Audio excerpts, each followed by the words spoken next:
E aí, mitos que acompanham o canal, aqui é o Marque. Hoje vamos ver a história de Pablo Escobar, como surgiu, sua origem e caminho pelo crime até se tornar um dos maiores narcotraficantes da geração. Bora, let's go.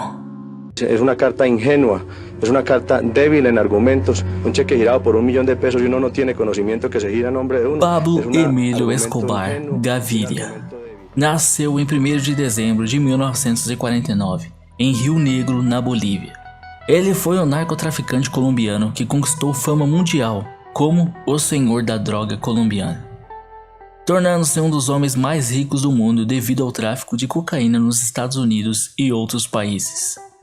Membros dos governos norte-americano e colombiano, repórteres de jornais e o público em geral o consideram o mais brutal, impiedoso, ambicioso e poderoso traficante da história que se tem falado. Escobar era o terceiro de 7 filhos de Abel de Jesus Escobar Echeverri, um fazendeiro, e de Hermilda de los Dolores Gaviria Berrio, que era professora de escola primária. Como um adolescente nas ruas de Medellín, ele iniciou sua carreira criminosa por supostamente roubar lápides para revendê-las a traficantes. Seu irmão, Roberto Escobar, nega isso, afirmando que as lápides vinham de donos de cemitérios cujos clientes haviam parado de pagar pela manutenção das lápides e que eles tinham um parente que tinha um negócio de monumentos. Ele estudou por um curto tempo na Universidade Autônoma Latino-Americana em Medellín. Escobar desde cedo envolveu-se em muitas atividades criminosas, com Oscar Bernal Aguirre, como a aplicação de golpes, venda de cigarros contrabandeados e bilhetes falsos de loteria, além de roubo de carros. No começo dos anos 70, ele era ladrão e guarda-costas e conseguiu $100 mil depois de sequestrar um executivo de Medellín, antes de entrar no comércio de drogas, que o levaria a outro patamar. Seu passo seguinte foi se tornar um milionário ao trabalhar para o contrabandista Álvaro Prieto.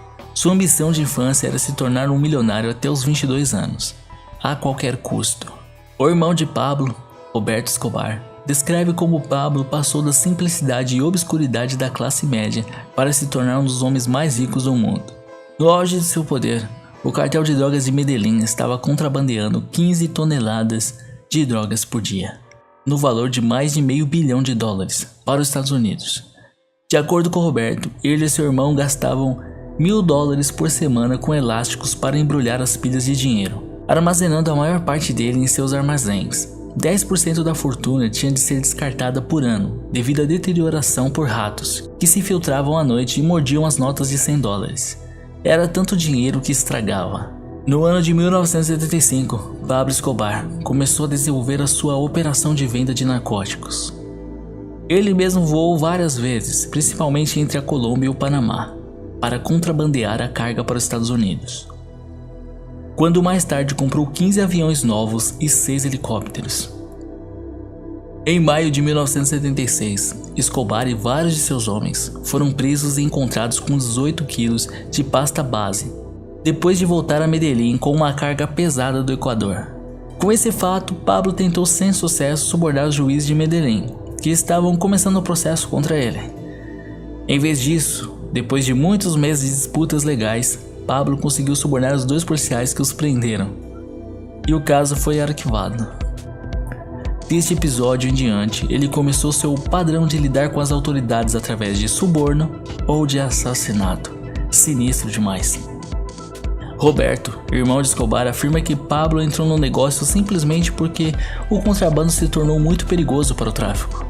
Não havia cartéis de drogas, apenas alguns barões da droga, portanto era um bom negócio para todos. Seguindo disso, a demanda por cocaína disparou nos Estados Unidos e Pablo organizou mais remessas, rotas e redes de contrabando para distribuição no sul da Flórida, na Califórnia e outras partes dos Estados Unidos. Ele e Carlos Leder trabalharam juntos para desenvolver um novo ponto de transbordo em uma ilha das Bahamas, chamada Norman's Cay. De 1978 a 82, este local foi utilizado como a principal rota de contrabando do cartel de Medellín. Até a vista disso, estimou-se que 70 a 80 toneladas dos entorpecentes estavam sendo enviados da Colômbia para os Estados Unidos mensalmente. No auge de seu poder, em meados da década de 1980, Escobar enviava até 11 toneladas por voo em aviões para os Estados Unidos. Além de usar aviões, o irmão de Pablo, Roberto Escobar, disse que ele também usava 2 pequenos submarinos de controle remoto para o transporte de cargas massivas. Pablo Escobar subornou inúmeros oficiais de governos, juízes e outros políticos, e muitas vezes executou pessoalmente subordinados desobedientes.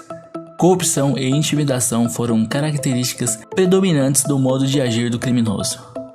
Ele tinha uma estratégia inescapável conhecida como plata ou plomo. Em tradução seria dinheiro ou chumbo, que significava que ou o sujeito aceitava seu dinheiro ou seria morto. Escobar foi o responsável pela morte de 3 candidatos à presidência da Colômbia, pela explosão do voo Avianca 203 e do prédio de segurança de Bogotá, em 1989.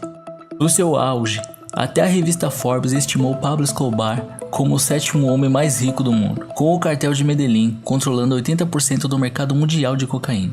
Estima-se que o cartel de Medellín chegou a faturar cerca de 30 bilhões de dólares por ano. Em março de 76, com 27 anos de idade, Escobar casou-se com Maria Vitória Henao, que tinha 15 anos. Vejam só. Juntos eles tiveram 2 filhos. Daí ele viveu em uma luxuosa propriedade chamada Hacienda Nápoles. Em espanhol, Fazenda Nápoles. Ele tinha planejado construir uma fortaleza em estilo grego perto dela. A construção da cidadela foi até iniciada, mas jamais terminou.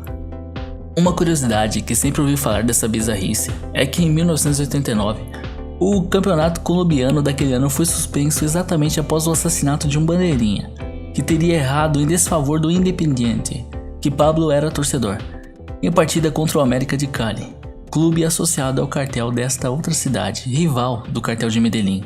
Olha isso! A guerra contra Pablo Escobar acabou em 2 de dezembro de 1993. Em meio a mais uma tentativa de iludir o bloco de busca, a Unidade de Operações Especiais da Polícia Nacional da Colômbia. Usando uma tecnologia de triangulação de rádio, uma equipe colombiana de vigilância eletrônica, conduzida pelo brigadeiro Hugo Martínez, encontrou Escobar escondido em um bairro de classe média em Medellín. Assim, com as autoridades cercando, um tiroteio com Escobar e seu guarda-costas, Álvaro Jesus Agudelo, conhecido como El Limão, se seguiu. Os dois tentaram fugir correndo pelos telhados de casas próximas para chegar a uma rua atrás, mas ambos foram baleados e mortos pelas forças policiais colombianas. Escobar foi atingido por 2 tiros na perna, no dorso e por um tiro fatal através da orelha. Com a morte de Escobar e a fragmentação do cartel de Medellín, o mercado de cocaína logo tornou-se dominado pelo rival, cartel de Cali, até meados dos anos 90, quando seus líderes também foram mortos ou capturados pelo governo colombiano. A suposta imagem de Robin Hood que Escobar havia cultivado continua a ter influência duradoura na cidade de Medellín, por incrível que pareça. Parte da população, não todos claro, muitos sabiam a verdade, mas uma parte lamentou a sua morte, e cerca de 25 mil pessoas estiveram presentes em seu sepultamento. Esse foi o fim dele, e com isso várias obras surgiram que relatam a vida de Escobar. O que podemos dizer é que Escobar influenciou e adquiriu muito poder ao longo de sua trajetória, com todos os meios possíveis, mas que mais uma vez a escolha por uma vida no crime e poder a todo custo o levou ao mesmo fim que sempre leva esse caminho: a prisão ou a morte.